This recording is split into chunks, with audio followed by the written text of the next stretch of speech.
Hey everyone, it's Rick Rosales from All Night Games. Today I'm going to be showing you how to set up and play Collectabros. Collectabros is a set collection game for 2 to 5 players, ages 12 and older. The length varies between 10 to 45 minutes. Everything you need to play is in the box. The box is the rulebook and it holds all the cards. To start, go ahead and open up your box. Here you have your 2 different game lengths you can pick. You can play 1 session for a quick game and the player with the highest score wins. Or you can play 3 sessions where players add their scores cumulatively across all 3 sessions and the player with the highest point total wins. The setup instructions are on the box. Step 1, shuffle the deck. 2, set up the shop. Place your deck in the center of the play area. You will leave room for a face-up discard pile.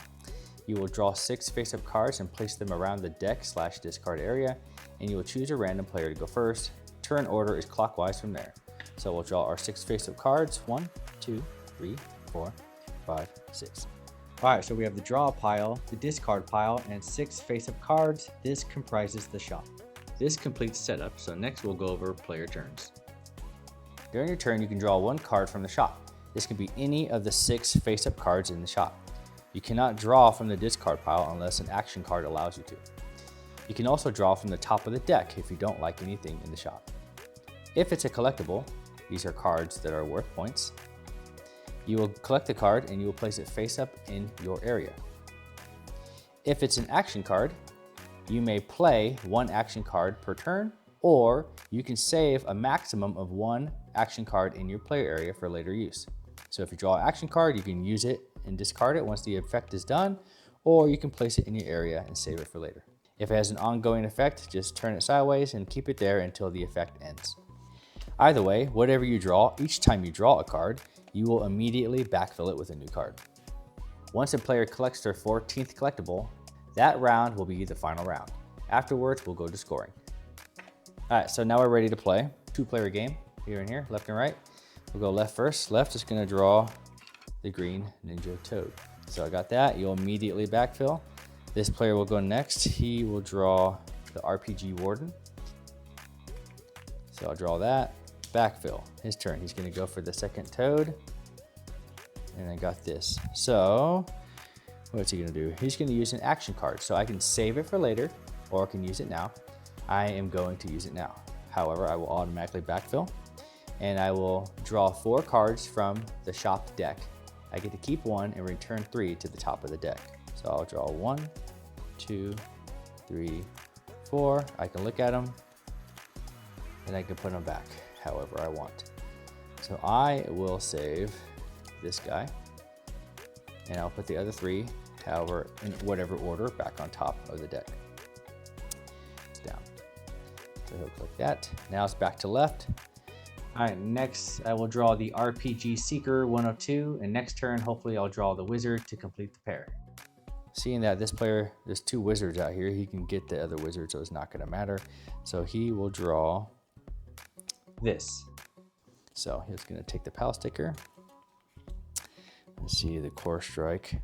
So this card by itself isn't worth any points unless you have stored action cards you did not use. However, it allows you to store 2 action cards and play 2 action cards every turn. So it's quite useful if you use it right.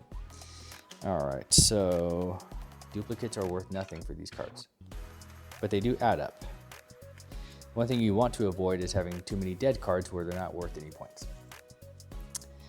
All right, so next we'll be back to him. He's gonna collect the wizard, which will complete the first RPG pair. We got number 1 and number 2. So at the end of the game, they'll be worth 4 points together. And you get to draw 1 card right now. So you always immediately backfill and you get to draw a card. He will draw this one, which you can also play 1 action card as well. So he will play this card. The reorganized card allows you to discard 1 to 4 face-up cards from the shop and backfill them, then draw a card. So you always backfill, and then you will draw, I can get rid of 4, and get rid of 1, 2, 3. I'm just get rid of 3. And then I backfill, and I get to draw a card. I will draw the warden, and I will save it. But this card allows you to pick 1 icon from your collectibles. So 1 icon / 1 color or 1 type. and your cards of that icon ignore action cards. So like I was saying earlier, there are cards that let you sabotage other players' sets. So this card allows you to protect one of your set types. So I might use this for the toads if I can manage to get the blue one. But since I'm not using it, I will just keep it in a regular position, stored for later use. So I'll backfill. That's another red one. Let's see. So I got the RPG Warden. This player already has it. All right, so we have both Wardens, one of each type.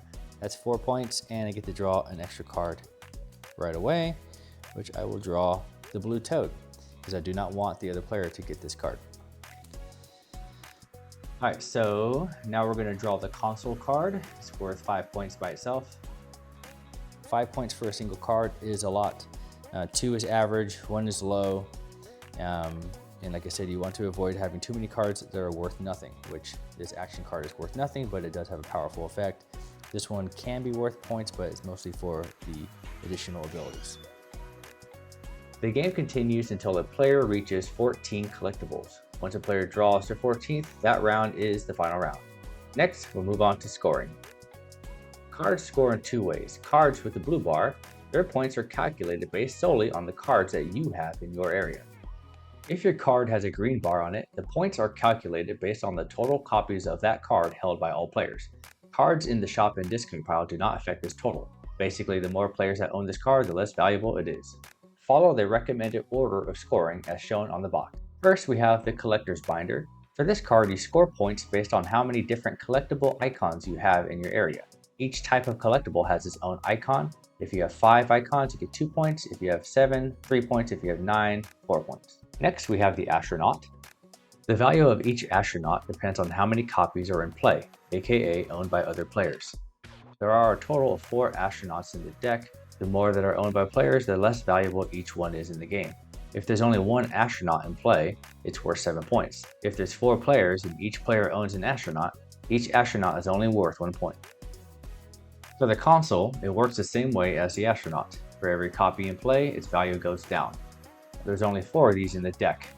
This is shown by the little number 4 at the right middle side of the card. Next, we have the console games card.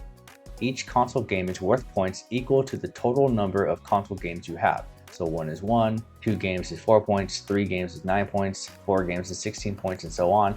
However, these cards only score if you also have the console card. Next, we have the dice sets.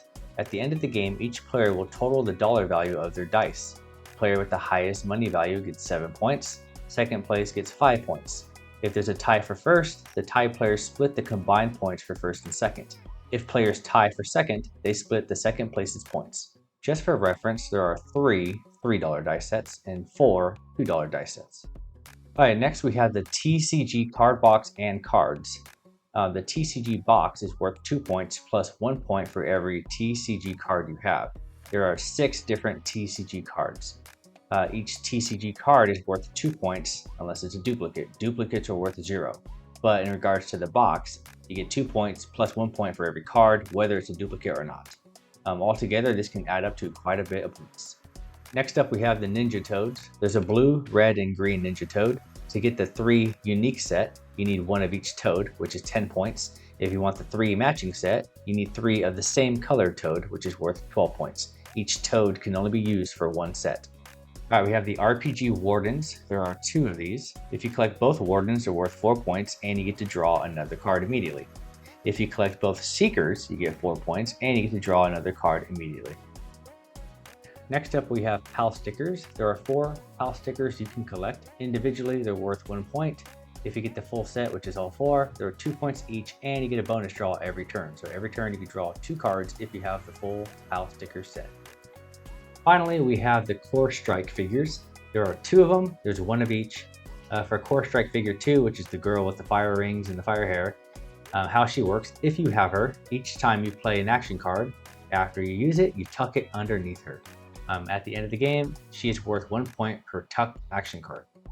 For the other Core Strike figure, he allows you to store up to 2 action cards and play up to 2 action cards each turn. At the end of the game, if you have unused stored action cards in your area, they are worth 3 points each. And that wraps up scoring. Thank you for watching. Hope you enjoyed the game. Take care.